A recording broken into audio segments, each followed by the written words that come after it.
Cristina é supervisora de um centro de exames de imagem e recebe salário igual ao dos gestores da mesma função. Mas diz que em outras empresas a realidade é diferente e que a primeira dificuldade para as mulheres é chegar aos cargos de chefia. Equidade de gênero, diversidade, ESG, várias iniciativas convergem para uma sociedade mais igualitária e inclusiva. Mas o caminho ainda é longo. E no mercado de trabalho, essas barreiras ficam bem visíveis. Não só as diferenças salariais entre mulheres e homens, mas os obstáculos que mulheres, mães, enfrentam nas carreiras e a ideia persistente de que elas são as únicas responsáveis pelo cuidado com os filhos. O abismo entre as durações das licenças maternidade e paternidade expõe parte do desafio. Mesmo em relação aos homens, nem sempre se reconhece no mundo profissional que os funcionários podem ser também pais e que as empresas acolham essa realidade. Falta naturalizar a maternidade e a paternidade no mercado de trabalho. Mudanças recentes nas leis voltadas para a concessão de benefícios a mães e pais são um avanço. Não existe mais aquilo que a minha mãe fazia, que ela era dona de casa, então minha mãe é professora, deixou de exercer a profissão para cuidar dos filhos. Hoje em dia, homens e mulheres fazem as mesmas funções, têm as mesmas responsabilidades.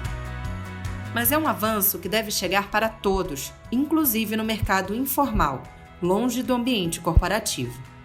Enquanto isso, a expansão de termos como parentalidade ajuda na ideia de que é necessária toda uma aldeia no cuidado das crianças.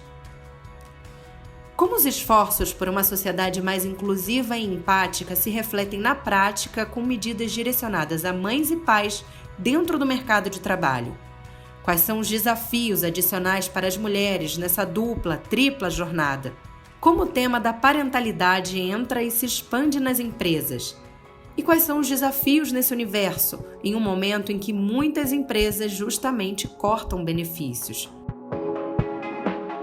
Esses são os temas do Ao Ponto de hoje. Eu sou Elisa Martins e neste episódio converso com a economista Regina Madaloso, pesquisadora do GEFAM, e com Michele Levy-Terni, CEO e cofundadora da consultoria Filhos no Currículo. Fique com a gente!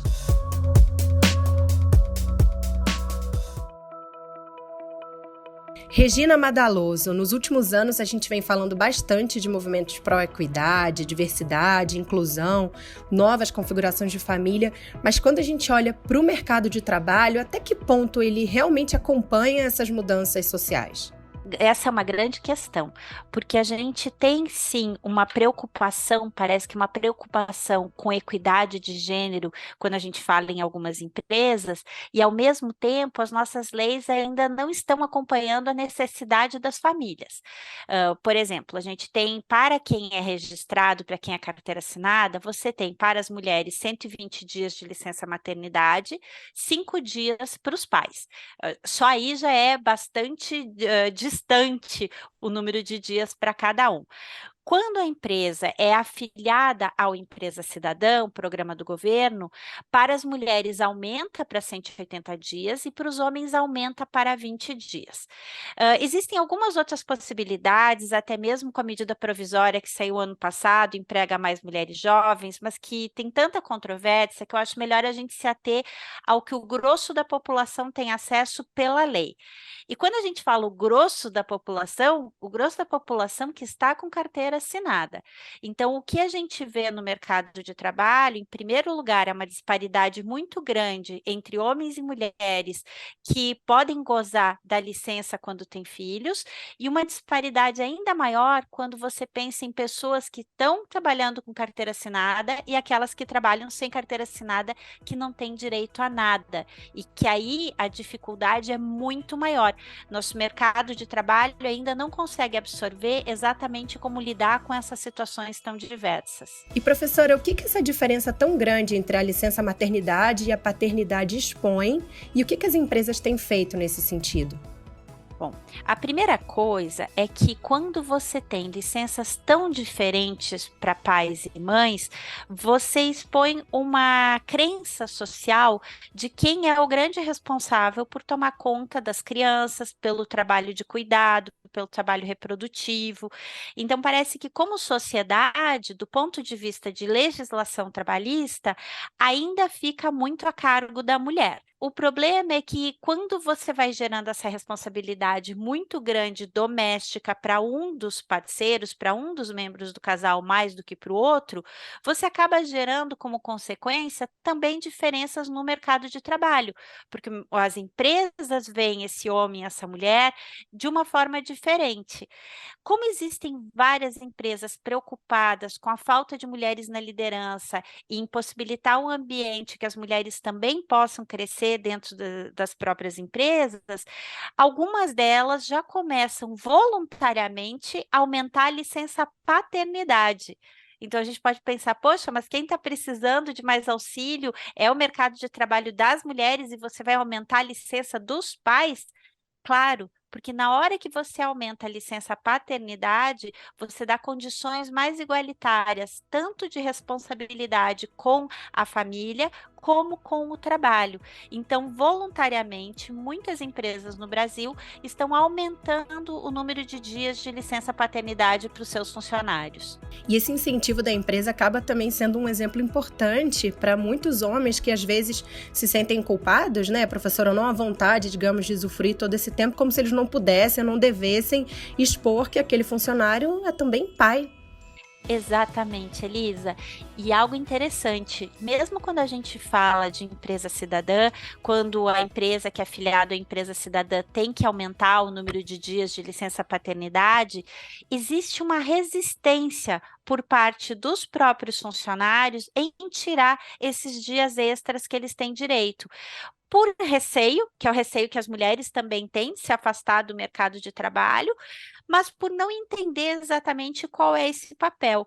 Então, um trabalho que é extremamente importante quando você vai aumentar essa licença paternidade é você conscientizar, você sensibilizar os homens da importância da participação deles na criação dos filhos. Eles não são só alguém, um colaborador, um funcionário, um diretor, um gerente, eles não são só isso, eles são também homens, pais, participam de uma família e o papel deles também é essencial nessa família, inclusive para a pessoa ser mais feliz, para ela ter uma vida mais completa e até mesmo trabalhar melhor. Claro, e professora, você desenvolve também muitos estudos relacionados a essa pauta de equidade de gênero, mercado de trabalho. O que as pesquisas mais recentes demonstram sobre essa área? A gente tem realmente já avanços ou ainda muitos obstáculos também? A gente tem vários avanços em diversos países. A gente já sabe, por exemplo, que quando você aumenta a licença paternidade na legislação trabalhista de um país, você faz com que a diferença salarial entre homens e mulheres diminua, que a empregabilidade das mulheres aumente, você tem efeitos positivos. Por outro lado, você tem ainda vários efeitos negativos, pesquisas mostrando que quando as mulheres têm filhos, elas perdem o emprego mais rapidamente. Ela tirou 4 meses de licença maternidade e emendou com as férias quando a Aurora nasceu. Voltou ao trabalho cheia de planos. Eu estava me preparando para a questão de amamentar, né, à distância, preparar minha filha para uma creche. A gente tinha ficado juntas 5 meses, né? E aí, depois, quando eu voltei, no primeiro dia, eu já nem sentei na minha mesa, já fui demitida e já tinha uma outra pessoa no meu lugar, né? Você sabe que existe um preconceito muito grande pela grande diferença da licença maternidade e paternidade, e em parte, isso é um imaginário nosso do que significa a mulher ficar afastada pela licença maternidade. Eu tenho um trabalho que eu gosto muito, que eu desenvolvi junto com a Adriana Carvalho, onde a gente foi olhar o número de dias de afastamento de homens e mulheres do mercado de trabalho. E as mulheres com 120 dias ou 180 de licença maternidade, e os homens com 5 a 20 dias de licença paternidade, isso olhando só para o mercado formal. E a gente imaginava que o número de dias de afastamento de homens e mulheres do mercado fosse muito maior para as mulheres do que para os homens. E o que a gente descobriu é que mesmo com uma licença tão maior, em média, as mulheres ficam menos de 10 dias por ano afastada mais do que os homens. Isso quando elas têm menos de 40 anos de idade, porque a partir dos 40 anos de idade são os homens que ficam mais dias afastados do mercado de trabalho do que as mulheres. Então, essa questão das licenças, o impacto real que elas têm dentro das empresas, precisa ser mais discutido. A gente precisa falar sobre isso para tirar algo que é mais mito e colocar a realidade da importância da participação das pessoas nas responsabilidades das suas famílias. Professor, e como a expansão do uso de termos como ESG impacta nos planos e compromissos das empresas, principalmente pensando no S, né, do social, que a gente tem comentado aqui? Impacta se a gente conseguir levar essa sigla para a realidade. Impacta se a gente realmente quiser fazer coisas muito diferentes. Se a gente pensar que é só uma sigla, que é algo que as empresas querem porque é interessante até mesmo do ponto de vista de propaganda da própria empresa, não vai funcionar. Então, tem que levar a ESG para dentro da empresa mesmo. Precisa ser discutido o que a gente quer fazer com esse S. Por que é importante a gente ter as mesmas condições de trabalho? E quando a gente fala as mesmas condições de trabalho, não significa necessariamente tudo igual, mas significa dar condições de igualdade para o trabalho de homens e mulheres. Então, pode sim funcionar se isso servir para a gente discutir mais o que a gente pretende com esse mercado de trabalho como sociedade. E a gente sabe também que o mercado de trabalho é muito diverso, né? A gente tem muitas mulheres e homens atuando no mercado informal, autônomos, que não têm acesso a benefícios do chamado mundo corporativo. Como fazer para que isso chegue para todas as pessoas? É possível? É bem difícil, mas não pode, por ser difícil, não é algo que a gente possa desistir tão fácil. A gente tem uma proporção muito grande de homens e mulheres que não participam do mercado formal e que quando a gente tem essa conversa de licenças, eles estão totalmente à parte, porque eles não pagam INSS para poder ter uma licença quando eles tiverem filhos. Então, você sabe de mães que têm filhos com menos de 4 meses e que já estão em creche, e as creches acabam aceitando, porque senão essa mãe não consegue trabalhar, porque ao mesmo tempo o pai também não tem licença ou o pai não está presente. Então a gente precisa pensar a questão da composição familiar e das responsabilidades com a família de uma forma muito mais ampla. Como a gente vai garantir para essas mães, para esses pais, mas mais ainda para essas crianças, que elas têm uma possibilidade de conviver com esses adultos que são os responsáveis por elas. As empresas que têm e que atuam com ESG podem ajudar a pensar como é que a gente amplia essa possibilidade para uma população muito maior.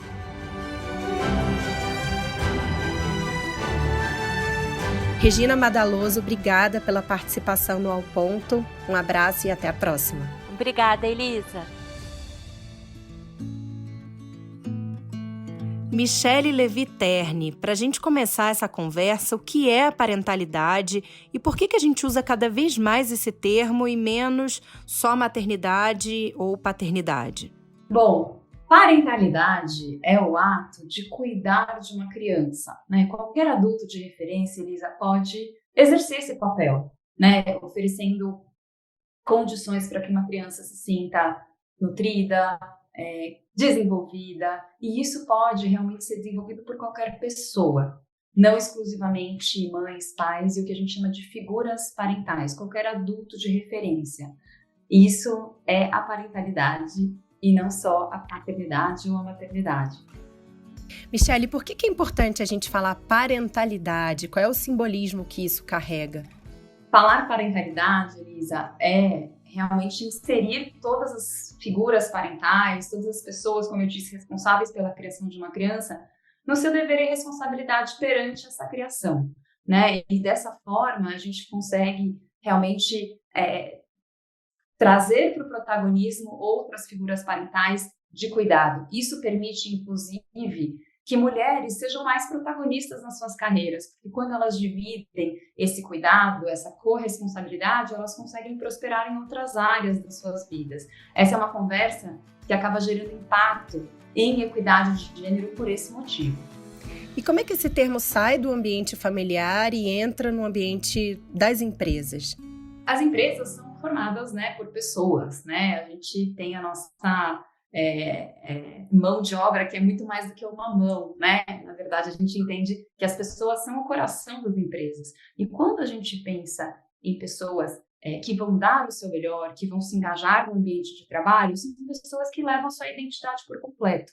Isso envolve falar de filhos, né? Quando a gente tem um ambiente onde as pessoas se sentem à vontade, com segurança psicológica, para conseguir trazer a sua identidade por completo, elas vão dar o seu melhor consequentemente. Então, é muito importante as empresas considerarem parentalidade, e, né, o tema da parentalidade em suas estratégias e criar um ambiente, como a gente chama aqui na Filhos no currículo, de um ambiente de bem-estar parental. E acho que as vantagens elas vão muito além, né? Quando a gente fala do hoje, a gente traz mais engajamento, mais produtividade para essas pessoas que vivem um ambiente de acolhimento à parentalidade, mais saúde emocional, menos rotatividade, né? Existe um dado super divulgado de quase 50% das mulheres que saem do mercado de trabalho em até 2 anos depois da chegada dos filhos, 66% dos pais e mães que trabalham apresentando a famosa síndrome do burnout parental, né?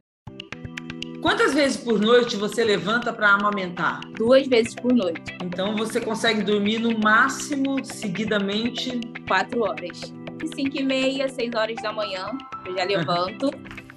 E já começo a preparar as crianças, os 2 mais velhos, para a escola. Dar banho, ver roupa. Na volta é a hora que eu passo na padaria, tomo meu café.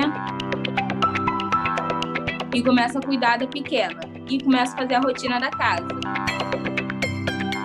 Sensação de quê, Beatriz? Cansaço. Exausta. Quando a gente tem esse ambiente que não acolhe a parentalidade, provavelmente a conta não fecha e essa pessoa não se sustenta no ambiente corporativo. Quando a gente olha para o futuro, né, eu falei um pouco do presente, mas no futuro, essa é uma ação de impacto social. Acolher a parentalidade nas empresas é estar alinhado com uma agenda ESG, é investir, como eu disse, nas futuras gerações para que elas realmente cresçam com mais segurança psicológica, né, com uma elasticidade emocional para lidar com seus desafios. E também é um investimento nas marcas empregadoras das empresas, né? Dentre as melhores empresas para se trabalhar estão aquelas que apoiam a parentalidade e pais e mães nos seus cuidados com os filhos. Michele, como é que você vê a trajetória desse movimento? Quer dizer, as empresas hoje em dia, elas reconhecem mais isso? O que causou esse reconhecimento? O que ajudou nisso? Eu acredito que as empresas elas acordaram para essa pauta, né? Ainda existe um trabalho muito grande de sair de uma escala de conscientização para uma escala de ação, mas recentemente nós criamos um movimento chamado #MeuFilhoNoCurrículo no LinkedIn, convidando figuras parentais e também organizações a refletirem quais são as habilidades que nascem em nós depois dos filhos, que agregam para o nosso currículo, né? E o fato de mais de 40 mil pessoas terem interagido com essa hashtag, terem entrado no desafio, é mais uma comprovação de que esse tema entrou na pauta, né? O próprio LinkedIn agora tem um espaço na trajetória profissional dos profissionais para que elas coloquem as suas pausas nas carreiras, né? O seu momento de dedicação exclusivo para a família. Então, realmente, o que a gente precisa é normalizar filhos, né? Enquanto parte da nossa vida, enquanto parte do nosso currículo. E como é que a gente leva essas pautas de maneira prática para as empresas? Quer dizer, no dia a dia, isso é através de palestras, de conversas, de programas específicos? Como é que isso é feito? Criando uma cultura de bem-estar parental, que de forma teórica, e eu já vou chegar na parte prática, primeiro conscientiza pais e mães do seu papel parental, né? Prepara lideranças para a criação de um ambiente de acolhimento e revisa as políticas de parentalidade da organização para criar essa base de processos e políticas. Então, agora, traduzir isso em exemplos, né? Como é que a gente cria um ambiente de acolhimento para figuras parentais? Proporcionando espaços de rodas de conversas, espaços de diálogo, ações de sensibilização, né? Então, por exemplo, a Cielo, que é um dos nossos grandes clientes, tem conversas mensais sobre essa pauta nas empresas e a partir de um ponto de vista muito diverso e interseccional. Então, a gente já trouxe conversas, por exemplo, como adoção, como perda gestacional, como famílias múltiplas, né? Então, tentando também acolher as diferentes famílias dentro de uma temática maior de parentalidade. Quando a gente fala em preparar lideranças, isso é feito principalmente a partir de workshops, né? A partir de trilhas de conhecimento, com ferramentas práticas, de como é que eu acolho a notícia que está chegando uma criança na minha equipe, né? Que meu colaborador ou colaboradora vai ser pai ou mãe. Como eu recebo essa pessoa no retorno? Então, esse tipo de informação prática vai guiar esses líderes na criação de um ambiente de segurança psicológica, né? E hoje empresas como Ambev, Grupo Raia Drogasil rodam esse tipo de programa para trazer esse tipo de repertório, essa musculatura para suas lideranças. Muito importante, Elisa, mapear, né? A gente só muda aquilo que a gente conhece. Então, a gente também aqui na Filhos faz muitos estudos, né? O que a gente chama de avaliação do clima parental dentro da organização, para a gente saber como é que as pessoas entram nessa jornada. A Braskem é um dos nossos clientes que rodou as nossas pesquisas recentemente para mapear qual é o nível de satisfação de pais e mães na organização, né? E, por fim, eu acho que de todas as ações, o que a gente visa é desconstruir o conceito de filho enquanto barreira e transformar esse conceito de filho enquanto potência na vida das nossas pessoas. E isso começa, antes da gente sensibilizar o ambiente, a primeiro conscientizar os próprios pais e mães e figuras parentais dessa consciência de que filhos são potência, né? Trazendo essa alteração de viés dentro da nossa própria percepção em relação à nossa parentalidade. E sobre as dificuldades, Michele, que entraves que vocês ainda observam nesse caminho, de maneira geral, nas empresas? É um caminho muito longo ainda a percorrer?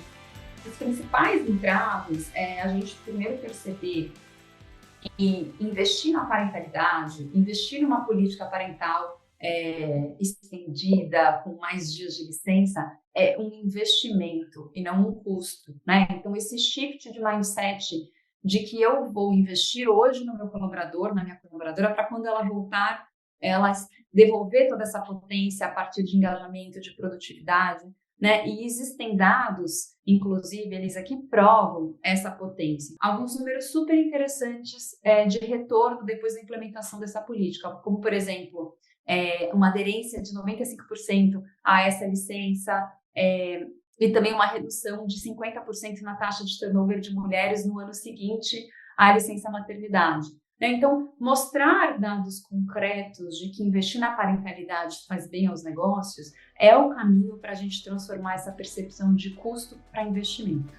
Naturalizar realmente a questão de ter filhos, como você falou, né? Porque muitas vezes vem dos próprios funcionários, mães, pais sentirem uma espécie de culpa por eles se mostrarem dessa forma também para os colegas, para os chefes, como se ser pai, ser mãe diminuísse a capacidade de dedicação, a capacidade profissional como um todo, né? Isso também reflete uma dificuldade dentro da própria sociedade, que se reflete nas empresas. Isso acontece? Com certeza, isso é uma percepção que, infelizmente, é baseada em fatos reais, né? A gente vive aí, como eu disse, uma situação onde mães, principalmente, sentem receio de falar que têm filhos, porque isso acaba acarretando uma saída do mercado de trabalho, um sobrepeso, né? Então, realmente, é preciso naturalizar a chegada dos filhos como parte da vida, né? E como uma potência, e como algo que vai impactar realmente na sua produtividade, no seu crescimento, no seu autoconhecimento, né? E é por isso que a gente existe, com essa missão de transformar esse olhar para a sociedade para o tema da parentalidade, colocando os nossos filhos no currículo, desconstruindo os vieses, falando sobre o assunto, né? E trazendo relatos, cada vez mais relatos nas nossas publicações, nas nossas redes sociais, de histórias inspiradoras, de pessoas que chegaram lá, de lideranças humanizadas que inspiram outras que estão embaixo. Então, a palavra aqui é naturalizar o tema para gerar uma transformação. Michele, para a gente concluir aqui, como é que você vislumbra o futuro dessas ações e os reconhecimentos com programas para mães, para pais, dentro das empresas? Porque a gente também vive um momento em que a gente vê grandes companhias justamente cortando benefícios, né? Como lidar com isso?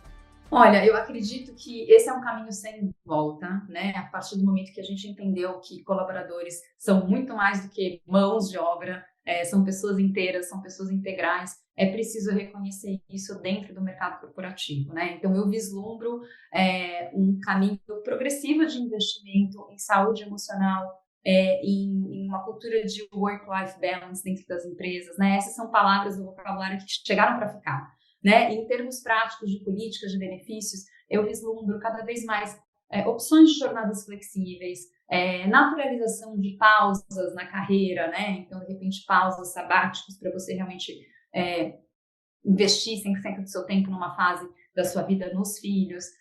Eu vislumbro também muito foco, Elisa, no onboarding parental e no re-onboarding parental, ou seja, quando essa pessoa chega e quando essa pessoa volta de licença, um reacolhimento para que ela se sinta integrada novamente dentro daquele ambiente corporativo, e também um movimento de autogestão, de criação de comunidades corporativas dentro da própria empresa, grupos de afinidade, que se organizam para cuidar da pauta, para receber os seus pais e mães, para mentorar os seus pais e mães, e a gente tem feito muito trabalho nesse sentido nas empresas, ajudando a estruturar esse tipo de comunidades e grupos de afinidades que acolhem a parentalidade, né? E, por fim, acho que isso é uma tendência muito interessante, eu vejo também um movimento de atuação no nível de ecossistema corporativo, ou seja, a cidade se organizando para facilitar a vida de quem concilia filhos e carreira numa esfera de ecossistema e não só cada corporação isoladamente. Então, essas são algumas das tendências que a gente tem visto por aí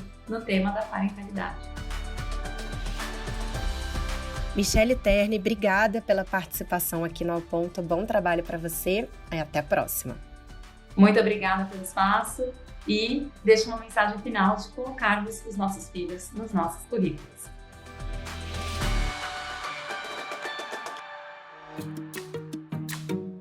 Esse foi o Ao Ponto de hoje, o podcast diário da redação do Globo. Nesta conversa, a gente conta com a participação de toda a equipe do jornal, as mesmas pessoas que trazem informação e análise de qualidade todos os dias. Quer saber mais? Assine o Globo. Acesse assineoglobo.com.br e confira todas as notícias e reportagens especiais. A produção foi da Júlia Pina e a edição é do Luan Oliveira e da Fernanda Pontes. Até mais!